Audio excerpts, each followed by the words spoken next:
Are you sick and tired of a dull blade? I was too. So stick around and let me show you how to use the ViperSharp to make just about any blade you've got hair popping sharp.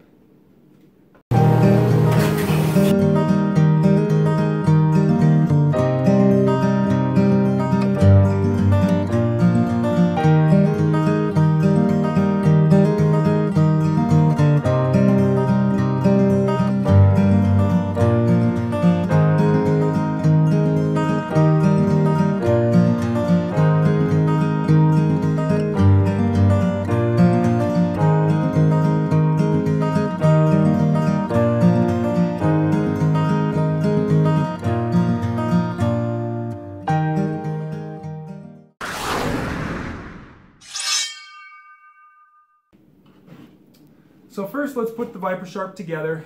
You'll have all the parts that you need, hopefully, if I've done my quality control properly.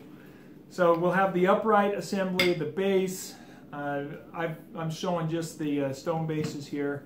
That's going to go in there. You'll have a hardware packet that'll have all your hardware in it, including this piece there. And I'm actually going to swap that out. We'll use this one here so that I have I've got all my mismatched parts. I take some of them to work and leave them there and end up without all of the parts that I need sometimes.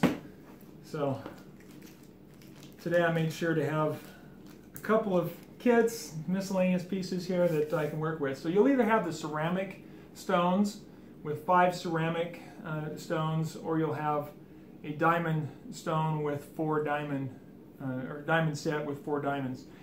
The diamond hones generally are going to come with 4. This is some prototype parts, but they're good enough for what we're showing today. And then each set will come with a strop. So you'll always have a strop with any set you buy. Now if you want to use a different strop medium, then you might want to buy 2 or 3 extra strops so that you have those available to use with different medium when you're sharpening. So you'll pull out the hardware bag, and this eyelet will be in there. I've already got that one installed. You'll have this large screw to attach to the base.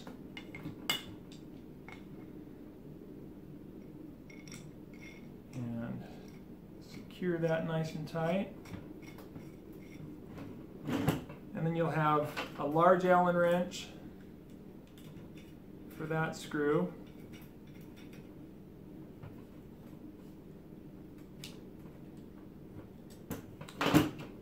A middle Allen wrench, which will do this one in the clamp, and then an itty bitty one that will secure the clamp in. So if you like to secure that, you can do that. So we'll come in close here and I'll show you the setup and using the ViperSharp.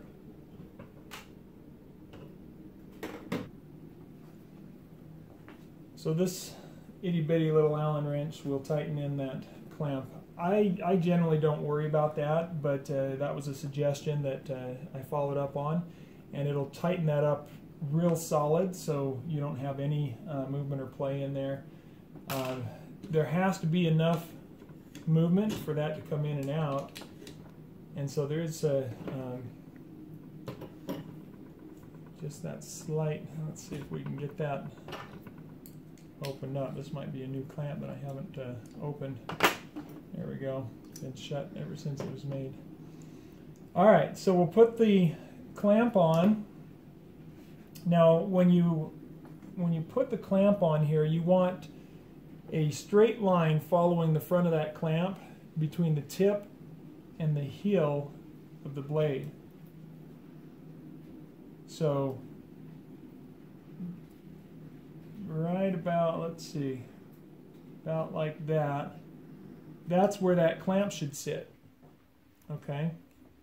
So that way you're getting the most consistent angle all the way across the blade, even when you've got a bit of a curve like this one here. So this is the Nirk Tighe that we're going to sharpen today. And with the Nirk Tighe, we've got a little bit of a recurve, and then we've got this belly out here as well. So this is how you're going to put that in. Again, straight line between here and here, following that front angle. And we'll go ahead and tighten that down in there to pull that nice and tight. And then we're going to put our, I'm going to go ahead with just, well, we might do maybe we'll do a medium here.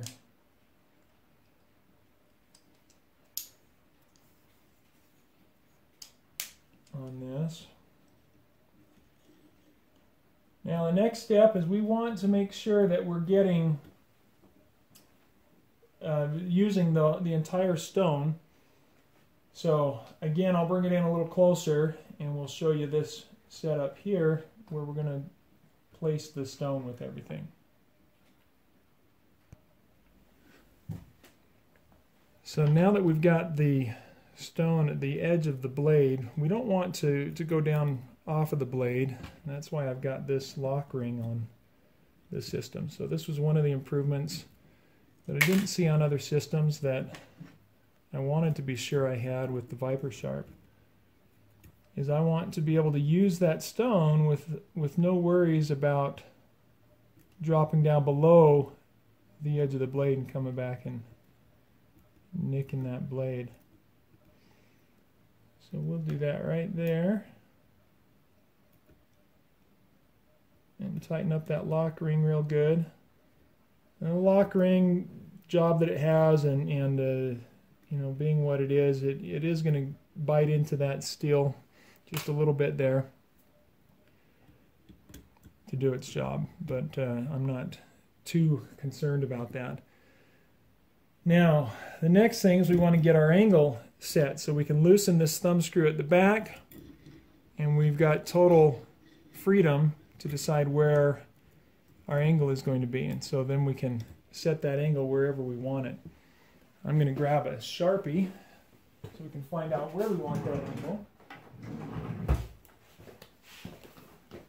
So we'll put a little marker on the blade right at that edge.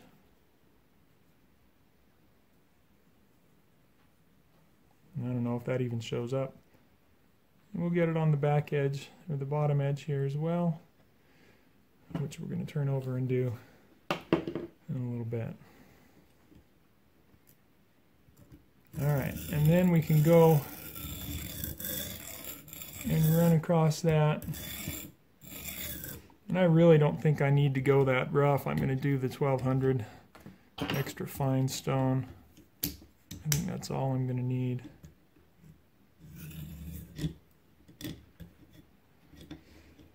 And of course I haven't got that tightened down, so alright.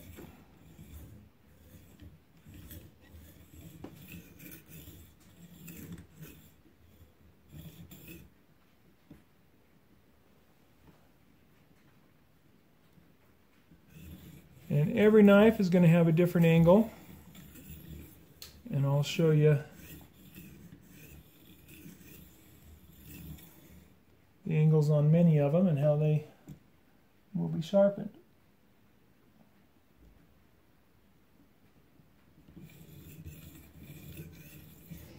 And basically what we're looking for is just to remove all of that black, or as much of it as we can. So I think we're sitting there pretty good.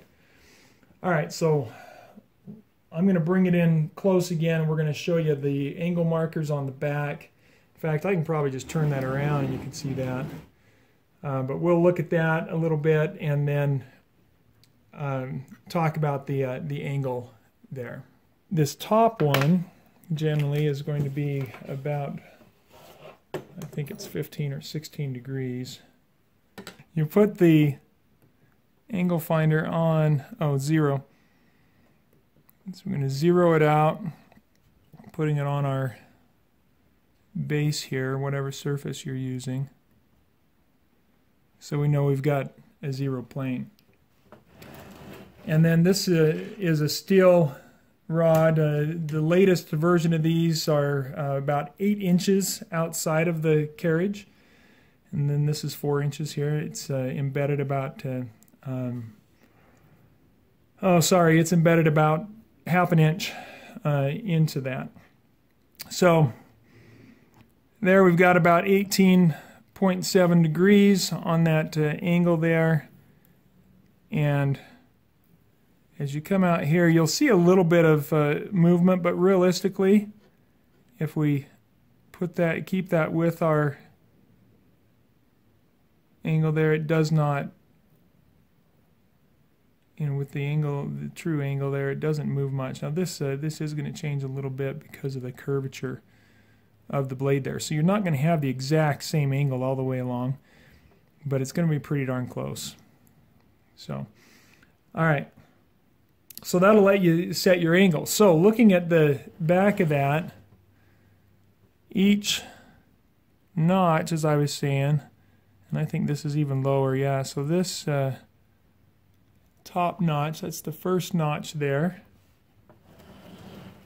is at approximately 13 degrees, okay, on this particular knife.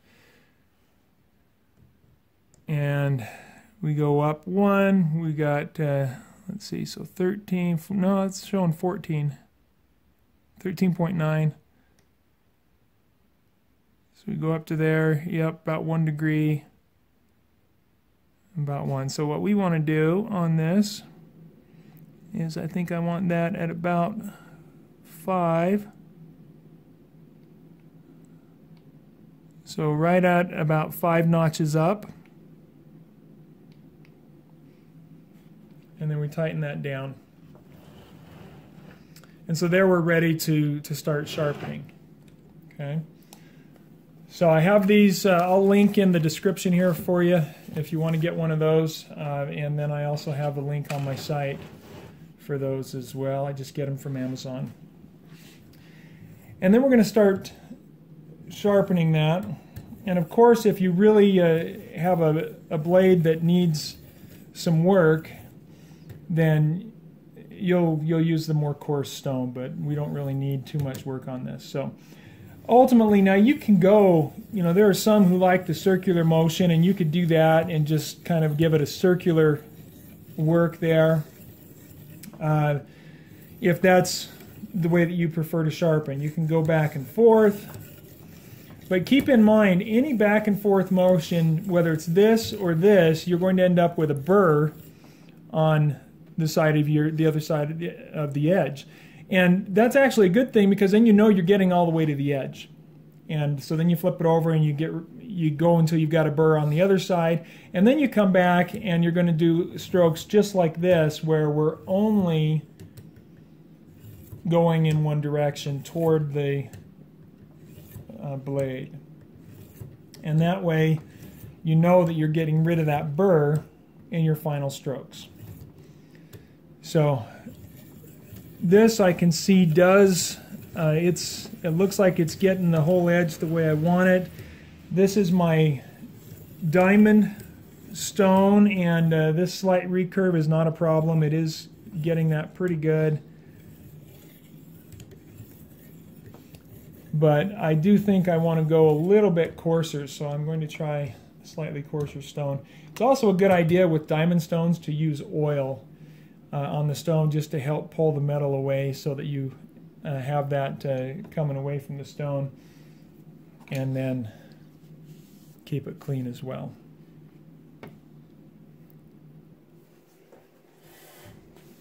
I just use a mineral oil.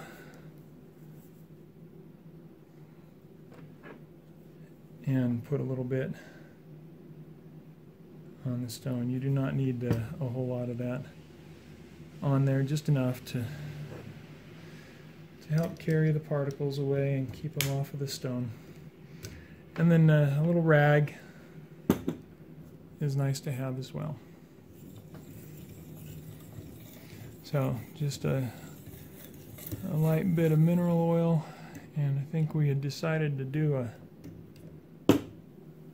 slightly coarser stone on there.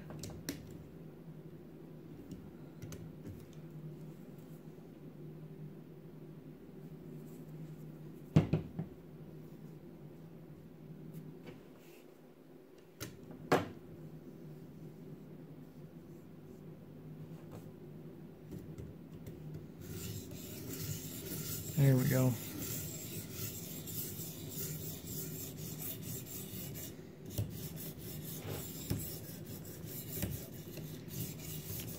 And I have used this a bit since I got it. I got this knife, I traded it back to CRKT because I had the home front filled stripping knife and I didn't really like it. Mine wasn't staying together, and I'd sent it back to them and had them repair it, fix it so that it would work properly, and they sent it back and still didn't do the job, and I just didn't want to hassle with it. So I asked them if I could trade, and they said sure, pick any knife similar price point. And so I went out and looked at what they had and ended up with the Nirk Tighe here, which is a nice little knife. It's not bad. It's not little, I guess. It's a pretty good sized knife there. You know, I mean, it's a large pocket knife, but I'll use it for a little while here and probably trade it or sell it and get another one. So I have something else to demo for you. So that is a slightly different angle out there. Like I say, this is going to be your best setup to make sure that you're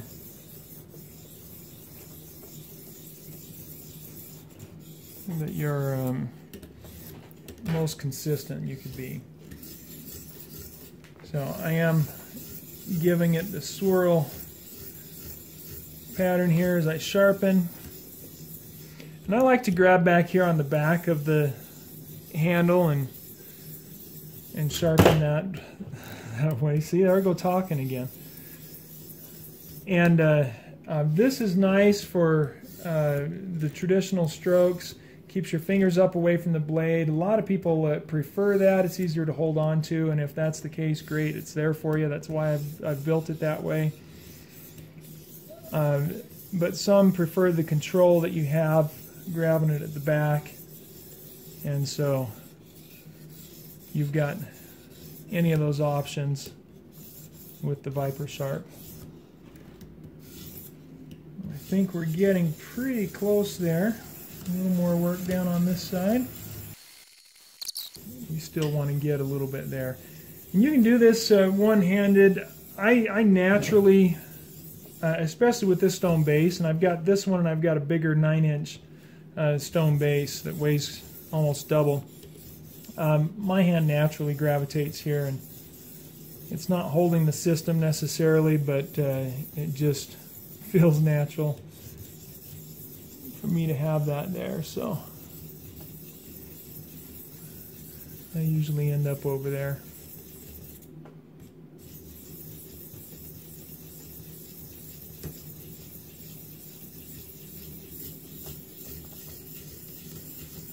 So you don't necessarily need to start with a extremely coarse stone unless your blade's really beat up.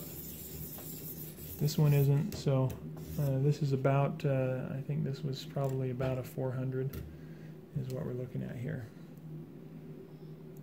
And I'm just going to use some oil to clean that off, remove some of those filings.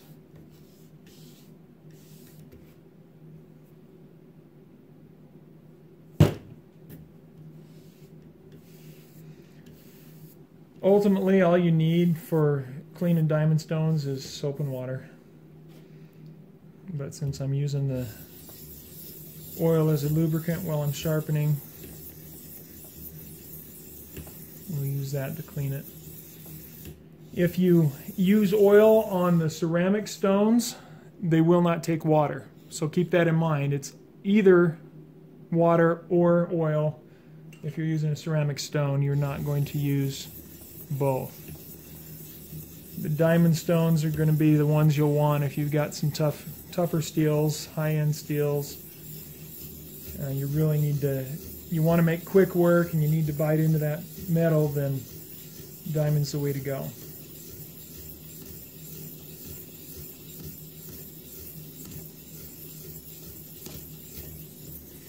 I need to do a close-up here and show you how well that's doing. Even without a curved stone here, it's getting that recurve pretty good. So I'll bring it in close and show you that. Alright. That should get us a pretty close so you can see. Actually, I'm going to bring it over here and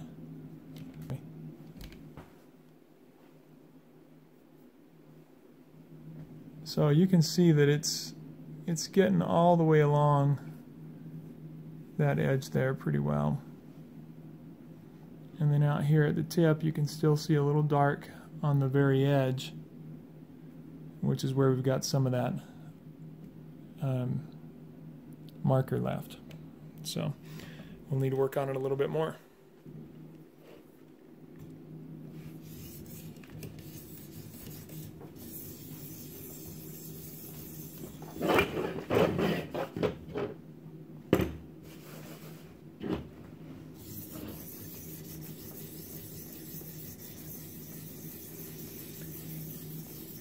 Now each time you sharpen will be a little faster too, because right now I'm reprofiling this edge to this particular angle. This is the very first time I've sharpened the Nirk. So once I've got that angle, and then just remember the angle and have that same angle consistent with my ViperSharp, it'll go a lot faster. I won't be reprofiling the edge in subsequent sharpenings.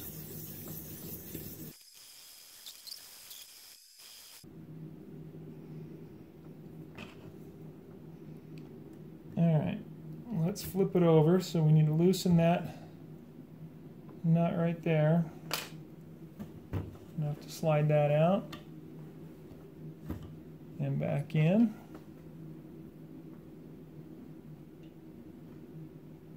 Tighten that down.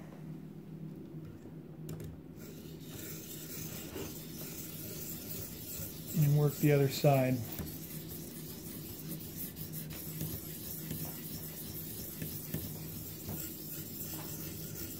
And I don't know how well you can see it in the video, but I'm really seeing that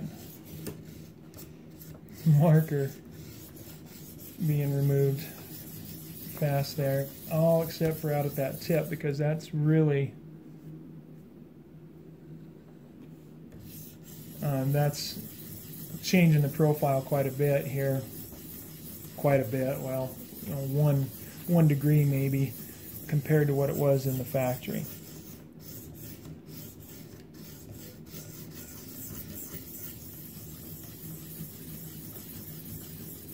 So I'm actually going to do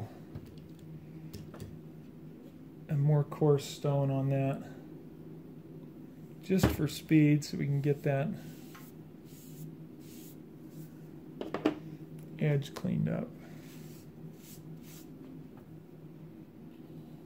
Not cleaned up, sorry, get the edge, get down to the very edge on it. Alright.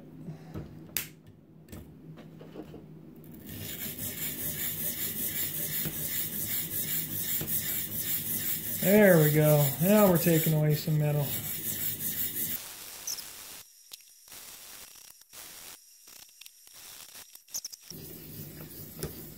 Now the next grid up, smooth out all of those coarse stone serrations.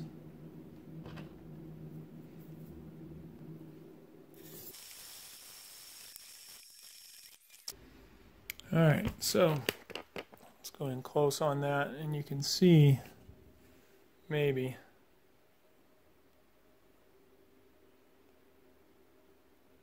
so you can see the the deep serrations there are gone from the coarse stone. So when you see that you've got a pretty good uniform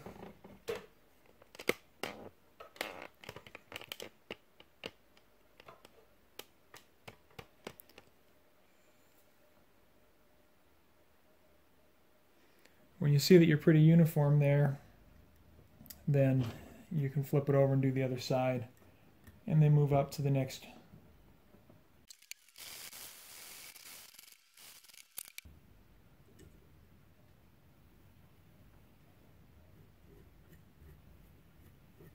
Yeah, there I can feel. You might even be able to hear that. You can feel the burr on that. So I know I'm where I need to be on that edge. I'm going all the way to the apex of the edge, which is what we want. So now I'm coming in with a fine, or an extra fine stone. I believe that's what I've got there. This is my extra fine stone to clean up that edge.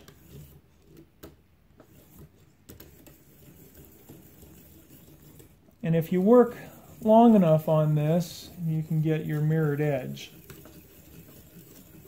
I've never been one to worry about a mirrored edge. I use my knives constantly and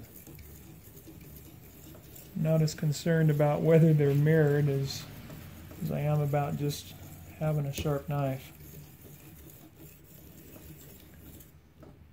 And as much as I enjoy sharpening, I'm not that patient.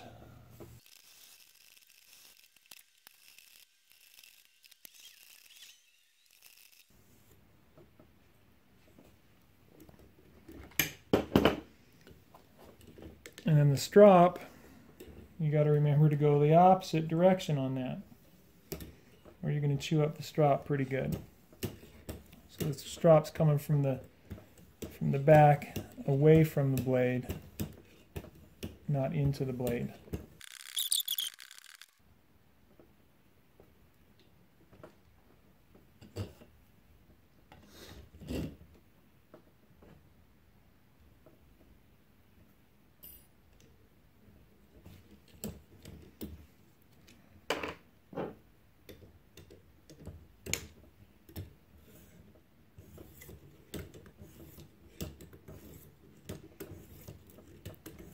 Right now I'm just working to get rid of that burr.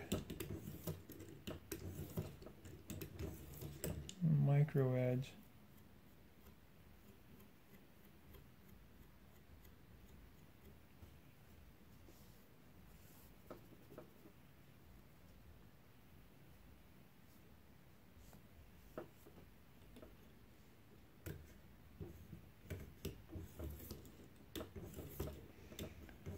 So every stroke in the same direction. Start at the top of the stone, move up to the base of the stone, and along the edge of the knife.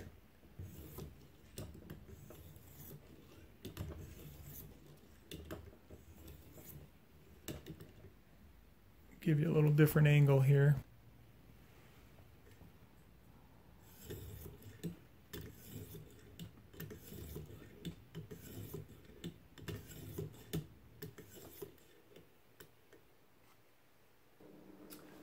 So now that we've finished all the sharpening, this was a little bit of a long one because we were reprofiling, we can take it out and test it and see how it's cutting.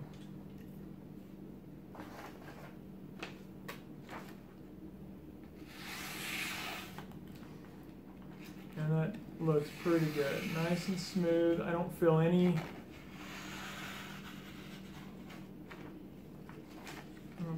problem areas on that anywhere. So you can see that.